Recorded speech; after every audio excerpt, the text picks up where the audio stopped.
Hello everyone. Today we'll be doing the second poem of your book Flamingo, which is An Elementary School Classroom in a Slum. It's written by Stephen Spender.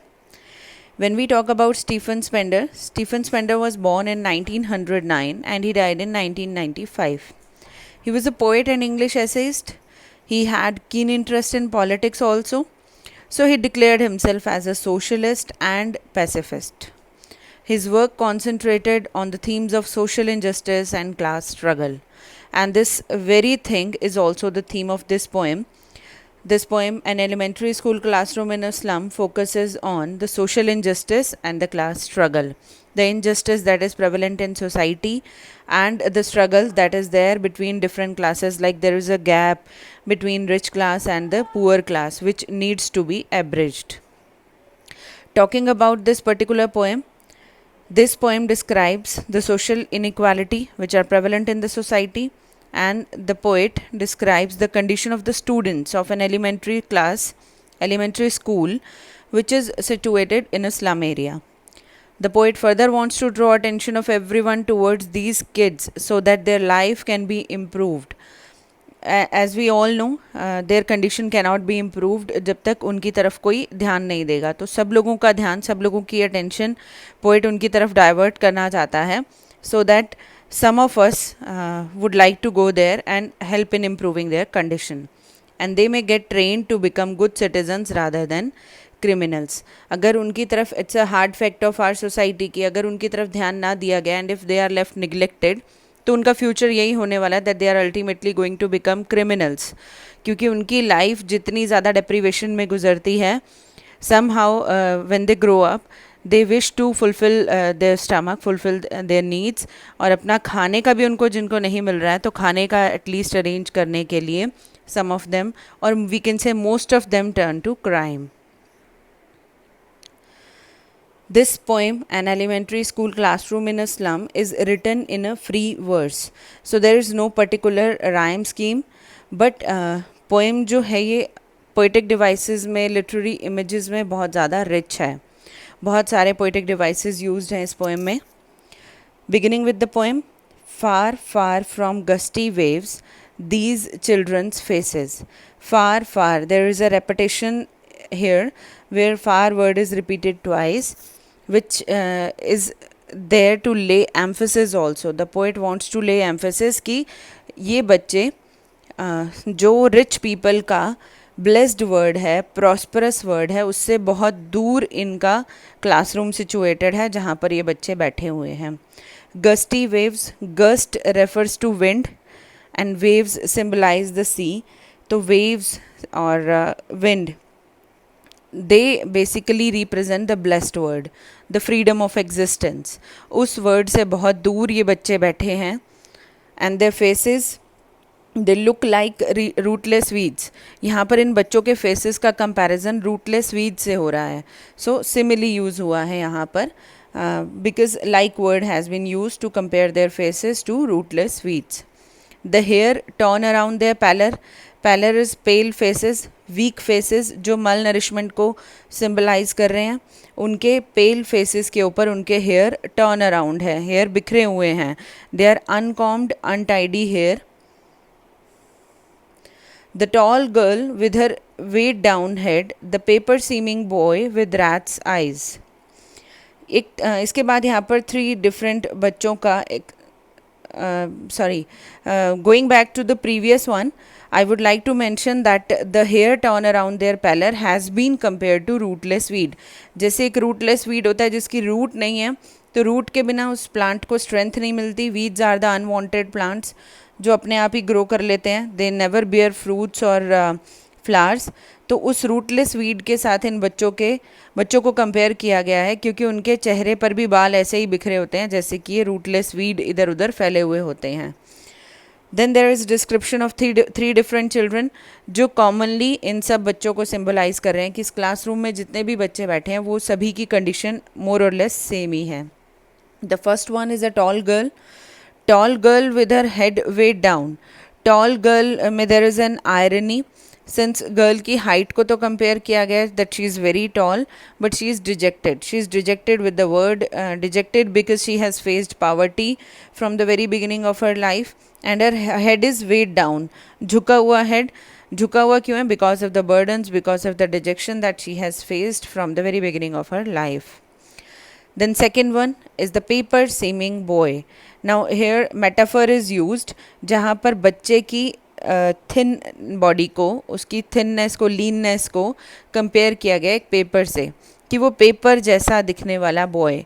But there is no use of like और age, तो यहाँ पर metaphor है. वो बच्चा इतना weak है and his eyes are like rat. Again here is metaphor, उसकी आँखों को रैट की आइज से कंपेयर किया गया है, which means they are hungry, they are in search of food, food ढूंढ रही हैं वो आँखें, since the boy is very hungry. And the same boy is the stunted unlucky heir of twisted bones. The boy is stunted, stunt means stopped, उसकी growth रुक चुकी है. He is the unlucky heir, heir successor को बोलते हैं, तो उसे अपने फादर से कोई इलाबरेट प्रॉपर्टी, प्रोस्पैरिटी, कोई बहुत सारा मनी कुछ भी नहीं मिला है. He has just inherited a disease from his father and that is of twisted bones, जिसमें bones twist हो जाती हैं, मुड़ जाती हैं.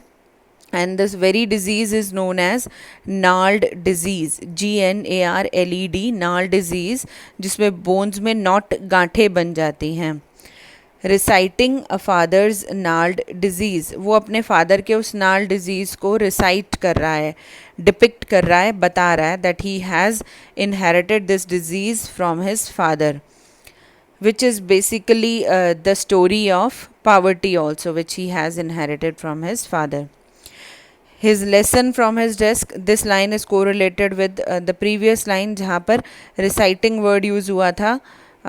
He is reciting his lesson from his desk.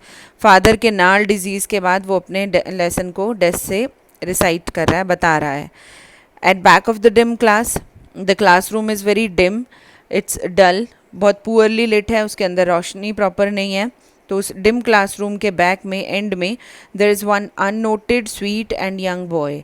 एक बॉय अननोटेड, अननोटिस्ड बैठा है, इग्नोर्ड है, जिसकी तरफ किसी का ध्यान नहीं गया है, but he is very sweet and young.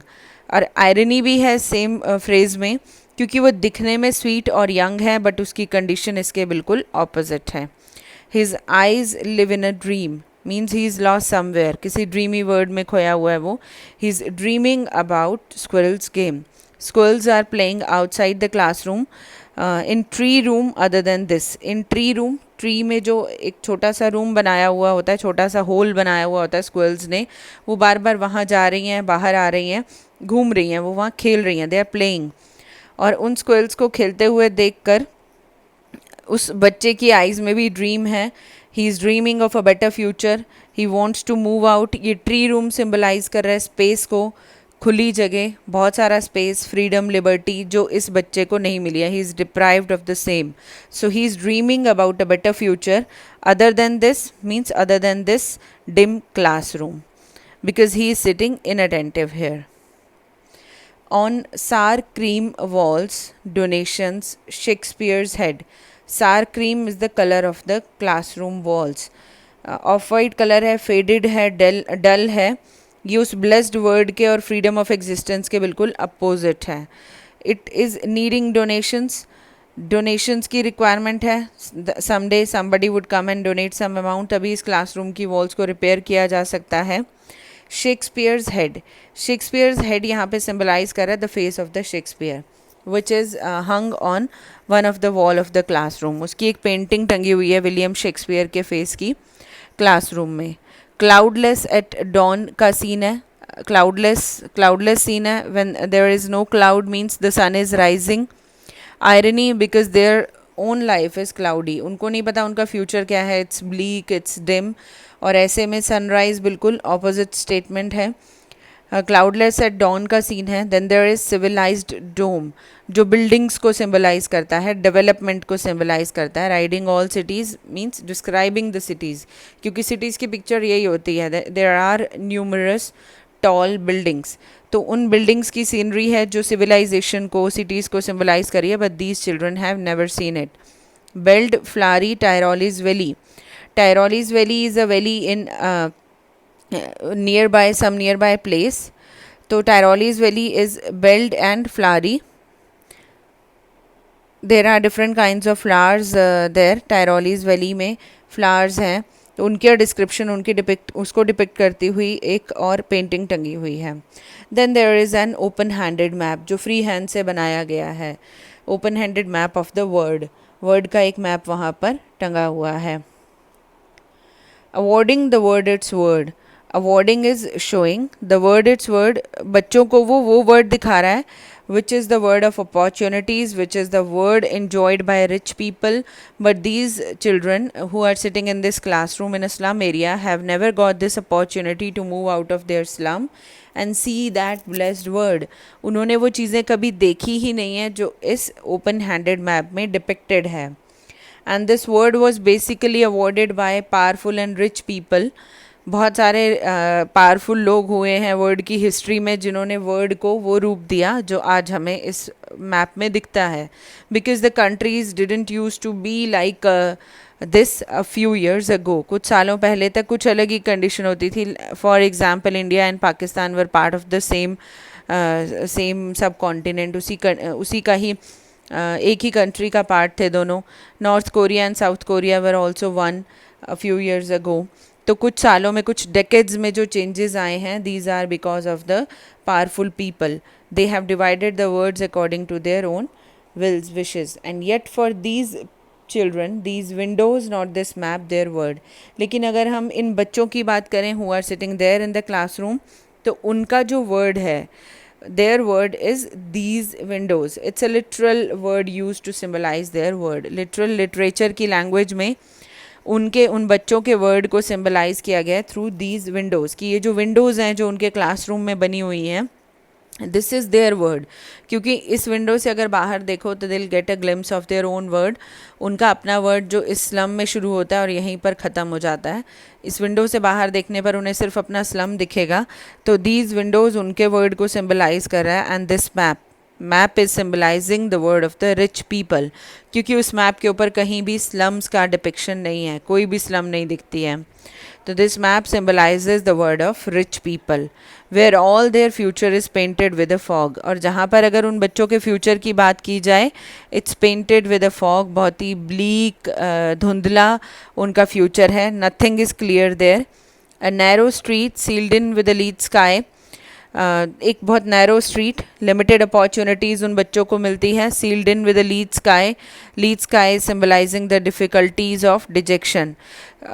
कि इन बच्चों के पास जितनी अपॉर्चुनिटीज़ उन्हें अभी मिल रही हैं तो फ्यूचर में उनके ग्रो करने के अपनी इस प्रेजेंट कंडीशन से बाहर जाने के चांसेस बहुत कम हैं. So there future is bleak. Far far from reverse, keeps and stars of words. Far is again repetition here, as well as alliteration is used here since F letter is repeated thrice. Far from. Rivers से capes are the mountain tops, mountain की चोटियाँ. And the stars of words symbolizes the beautiful and rich places, blessings, जिनसे ये बच्चे बहुत दूर उन सब blessings के बिल्कुल अपोजिट ही अपने क्लासरूम में बैठे हैं. Surely Shakespeare is wicked. Shakespeare is wicked for them. He is an inappropriate example since he belongs to the elite class of the literature. Literature के field में Shakespeare is known as the father of English language. He is referred to as the father of literature. English literature के father जाने जाते हैं वो. But these people they don't have anything to do with Shakespeare. वो तो जानते ही नहीं कि विलियम शेक्सपियर है कौन. Neither do they know about his contribution to the field of literature. So he is properly an inappropriate example for these children. The map is also a bad example for these children क्योंकि उन्होंने इस map के अंदर की चीज़ें कभी देखी नहीं हैं. It's out of their reach with ships and sun and love tempting them to steal. लेकिन कुछ चीज़ें ऐसी हैं जो उन्हें अट्रैक्ट करती हैं, टेम्प्ट करती हैं इन बच्चों को कि वो निकलें यहाँ से और स्टील करें, चोरी करें, चुराएं. क्योंकि जो अपॉर्चुनिटीज़ उनको नहीं मिल पा रही हैं एक्चुअल में लाइफ में they have to get them somehow. किसी ना किसी तरीके अचीव तो करनी है. So to achieve that someday they will try to steal also. जब उन्हें उनका हक नहीं मिलेगा तो वो चुराएंगे. This will give rise to crime. And it's a comment on communism also, since communism refer to the same, it gives rise to the same condition. For lives that slyly turn in their cramped holes. Slyly turn means unnoticed or ignored. ये बच्चे अपने ही area में ignored होके unnoticed कैद होके रह गए हैं. They are trapped in their cramped holes. उनके घरों को कंपेयर किया गया है क्रैम्ड होल से. So it's metaphor here. Cramped holes में मेटाफर है. उनके घरों को कंपेयर किया गया with the narrow holes where the rodents live, जहाँ पर चूहे रहते हैं छोटे छोटे बिलों में. From fog to endless night. And if we talk about their future, जो अभी पीछे पोइट ने कहा था that their future is foggy, bleak है, धुंधला है, it will surely turn in to an endless night. उसमें किसी भी होप की, ऑप्टिमिज्म की जो होप है वो जल्दी ही ख़त्म हो जाएगी. विच मीन्स कि उनका फ्यूचर एंडलेस नाइट में टोटल डार्कनेस में कन्वर्ट होने वाला है. That is for sure if we look at their present condition. On their slag heap is the heap of garbage that is lying around their slum. Slag is rubbish and heap is ढेर. तो slag heap, यहाँ पर slag is used for their bodies also, the bodies of these children. तो वो इस slag heap के ऊपर survive करते हैं, इसी गार्बेज के बीच में उनका सर्वाइवल है. The wear skins peep through by bones and spectacles of steel. वो उनकी जो bodies है, it does not have proper skin also. उसके ऊपर इतनी thin flesh है उनकी body के ऊपर that their bones are peeping through it. वो उससे बाहर झाँक रही है. Means they have a malnourished body. They have emaciated bodies. Bones and bones उसमें से बाहर झाँक रही हैं. They are having spectacles of steel, उन्होंने पहना हुआ है, which is kind of burden for them. Spectacles of steel में there is alliteration also with mended glass, जिसके ग्लासेस मेंडेड हैं. तो अगर उन बच्चों में से किसी को स्पेक्स लगे हुए हैं तो उन्होंने जो स्पेक्टिकल पहने हैं वो स्टील का फ्रेम है विद मेंडेड ग्लासेस. और जब ग्लास टूटा हुआ है तो the picture they are getting of the world from that is also broken. क्योंकि उनकी लाइफ डिप्राइव्ड है तो उन स्पेक्टिकल्स ऑफ स्टील में से उन्हें जो वर्ड का व्यू दिखेगा वो भी यही दिखेगा, that people have ignored them, they have left them to die in their present condition. Like bottles bit on stone, simile is here. जैसे बॉटल को स्टोन के ऊपर मार के तोड़ दिया जाता है, उसमें स्क्रैचेस आ जाते हैं. सिमिलरली उन्होंने जो स्पेक्स पहने हैं उसके ग्लास में भी वैसे ही स्क्रैचेस हैं. All of their time and space are foggy slum. इन बच्चों का जितना भी टाइम और स्पेस है which is symbolising their existence, वो यही फॉगी स्लम है. इसी फॉगी स्लम में ही उनका जन्म हुआ है, यहीं पे उनकी डेथ हो जानी है. So blot their maps with slums as big as doom. As big as doom में अगेन देयर इज सिमिली. तो पोइट उन बच्चों को कह रहा है कि वो मैप्स को ब्लॉट कर दें, स्टेन कर दें, उनके ऊपर धब्बा लगा दें, बिल्कुल वैसे ही जैसे कि डूम होता है, उतना बड़े बड़े धब्बे. Means their slum is a part of this world only. तो it should also be symbolised on the map. Map पे कहीं ना कहीं वो स्लम्स भी तो दिखनी चाहिए. And it is also a comment on communism. The poet was earlier a communist and later on he turn to be an anti communist. तो जब वो एंटी कम्युनिस्ट बन चुका है तब उसने ये पोएम लिखी है. And he is opposing the idea of communism, उसके अगेंस्ट है वो. So it's a communism, it's a comment on communism. Unless governor, inspector and visitor, these three are the people who have power in their hand. तो जब तक कोई governor, inspector या visitor उनकी तरफ ध्यान नहीं देगा, वहाँ आकर उन लोगों की कंडीशन को इम्प्रूव करने के बारे में सोचेगा नहीं, तब तक कोई भी इनकी कंडीशन में इम्प्रूवमेंट नहीं हो सकती है. Now governor symbolise the policy makers, inspector symbolise the intellects, the persons who are the men of intellect who can do something to improve their condition, and visitors are the society. It symbolizes the society. This map becomes their window. This map is the word of rich people and their window is the word of these poor people. तो उन दोनों word के बीच का जो gap है, it can never be abridged. उसको तब तक एब्रिज नहीं किया जा सकता, उस गैप को ख़त्म नहीं किया जा सकता जब तक कोई गवर्नर, इंस्पेक्टर या विजिटर उनके इम्प्रूवमेंट, उनकी कंडीशन में इम्प्रूवमेंट के लिए वहाँ नहीं आएगा. तो ये बच्चे उस मैप वाले वर्ड को, ब्लेस्ड वर्ड को तब तक एक्सपीरियंस नहीं कर सकते जब तक उनके बीच का ये डिफरेंस ख़त्म नहीं होगा. It means the poet is asking to break this particular wall, this gap of class system, जिसने उन्हें इस तरीके से अलग रखा हुआ है. Their window is a metaphor which symbolizes their dreams in their reach, or their dreams and their reach. And these windows that shut upon their lives like catacombs. और ये जो windows हैं, जो उनका यहाँ से बाहर निकलने का रास्ता है, it has been shut upon their lives. इसको तो उनके लिए बंद कर दिया गया, उनके बाहर निकलने के सारे रास्तों को आउटर वर्ल्ड ने बंद कर दिया है. उन्हें लगता है कि these people when they come out, वो उनके वर्ड को गंदा करेंगे, तो इसीलिए उनको ट्रैप कर दिया है उनके ही स्लम में. Just like catacombs. Simile is use here. यहाँ पर उनके क्लासरूम्स को कैटाकोम्स से कंपेयर किया गया है. Now what catacombs are? Catacombs were a Roman structure of the 18th century, जिसे ग्रेव यार्ड्स की तरह, सिमेट्री की तरह यूज़ किया जाता था. They had one long underground gallery, और वो क्लोज होती थी. उसमें सिर्फ एक ही रास्ता था अंदर जाने का और बाहर आने का. Since it was use as a graveyard, तो जब डेड बॉडीज़ को बरी कर दिया जाता है तो डेड बॉडीज़ के बाहर आने के सारे रास्ते बंद हो चुके हैं. वो इस दुनिया में वापस नहीं आ सकती हैं. सिमिलरली इन बच्चों को भी उनके क्लासरूम में कैटाकोम्स की तरह बंद कर दिया गया है, डेड बॉडीज़ की तरह, कि उनके बाहर आने के रास्ते ही ना बचे. But poet is giving a hope here. He is asking these children to break open all the barriers. Break open till the break the town. Repetition है यहाँ पर, ब्रेक वर्ड थ्राइस यूज़ हुआ है, तो रेपिटिशन है. The poet is asking these children to break the town. He actually isn't asking them to break the whole town, but वो उन्हें कह रहा है कि जो भी बैरियर्स हैं, जिन्होंने उन बच्चों को इस स्लम के वर्ड में कैद करके रखा हुआ है, उन सब बैरियर्स को वो तोड़ें और बाहर आ जाएं. And show the children green fields and make their world run azure on gold sands. जब ये बच्चे वो बैरियर्स को तोड़कर बाहर आएंगे, then they will get to know the nature. Nature को कैसे जान पाएंगे? जब वो ग्रीन फील्ड्स को देखेंगे, जो आज तक उन्होंने कभी नहीं देखे.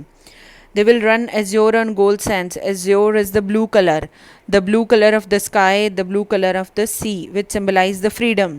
Gold sand, the sand on the beaches, in the deserts. तो वो comfort को symbolize कर रहा है. तो इन बच्चों को भी freedom मिलेगी, comfort मिलेगा, they'll get to experience the nature. उन्हें भी उतना ही हक है इस अर्थ पर जितना बाकी लोगों को. तो उन सब चीज़ों को एक्सपीरियंस करने का इन बच्चों को भी हक है. And let their tongues run naked into books, which means the poet wants these children to be educated. जब तक उनको एजुकेशन नहीं मिलेगी, till when these children will not get the opportunity to get educated, वो अपने इन barriers को नहीं तोड़ पाएंगे. They can grow independent only when they get educated. The white and the green leaves. White leaves are the leaves of the knowledge book की, और green leaves are the leaves of the nature. तो ये दोनों opportunities इन बच्चों को मिलनी चाहिए. History is theirs whose language is the sun. इसमें metaphor है जहाँ पर ये कहा गया है कि जिन लोगों की लैंग्वेज में इतनी वार्मथ होती है जितना कि सन की warmth. Means if their language, if their knowledge, if their expression is powerful like the sun, only then the people can create history. History वही लोग क्रिएट कर पाते हैं जो पावरफुल होते हैं, जिनकी लैंग्वेज में पावर होती है. Means they are good educated people, they are mighty, they are noble people. Sun here symbolises the courage and wisdom.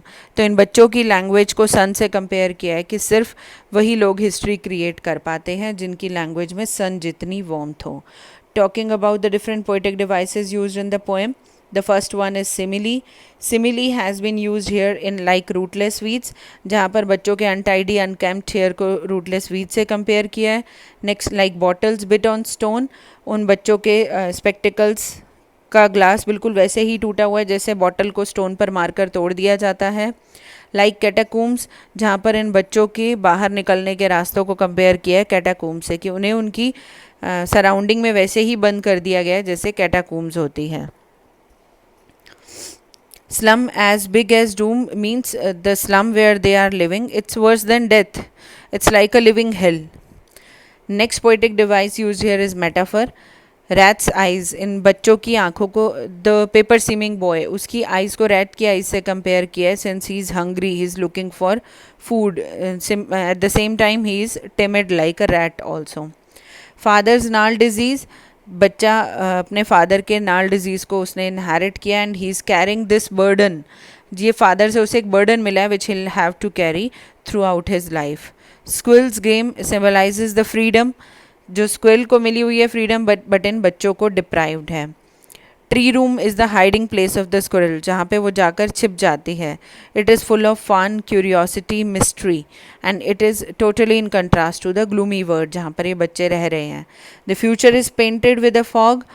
जैसे कि फॉग हर चीज़ को ब्लर कर देती है, उसमें आर पार देखना, दूर तक देखना, दूर का विजन डिसरप्ट हो जाता है. सिमिलरली इन बच्चों का फ्यूचर भी डिसरप्टेड है, वो भी फॉगी है. Lead sky is the sky of sky symbolised as dark and dull, where it is said that their all hope for the future is disrupted. Spectacles of steel, it suggests that some children are wearing spectacles but it is made of shattered, chipped or scratched glass. Imagery, there are different images also used in the beginning of the poem. Gusty waves is used, जो rich word को symbolize कर रही है, nature को symbolize कर रही है. Rootless weed से बच्चों के हेयर का, उनके चेहरों का कंपैरिजन है. पेपर सीमिंग बॉय, बॉय को पेपर से कंपेयर किया है. सार cream walls is the colour of the classroom walls. At the last, history is theirs whose language is the sun. It means history belong to only those people who have caliber, radiance and strength in them. Only these people have the power to outshine others. वही लोग history create कर पाते हैं क्योंकि उन्हीं के अंदर ही power होती है टू ग्लो लाइक द सन. उनके अंदर करेज होती है, कन्विक्शन, एक बिलीफ होता है that they can break free from all the barriers. हर चीज़ को वो डिफरेंटली करते हैं और इसीलिए वो अपनी ग्रिट और डिटर्मिनेशन के साथ, एक स्ट्रॉन्ग विल के साथ हिस्ट्री क्रिएट कर पाते हैं. So it is also metaphor used here in the statement history is theirs whose language is the sun. It's all over for now. I hope you have understood this poem. Thank you.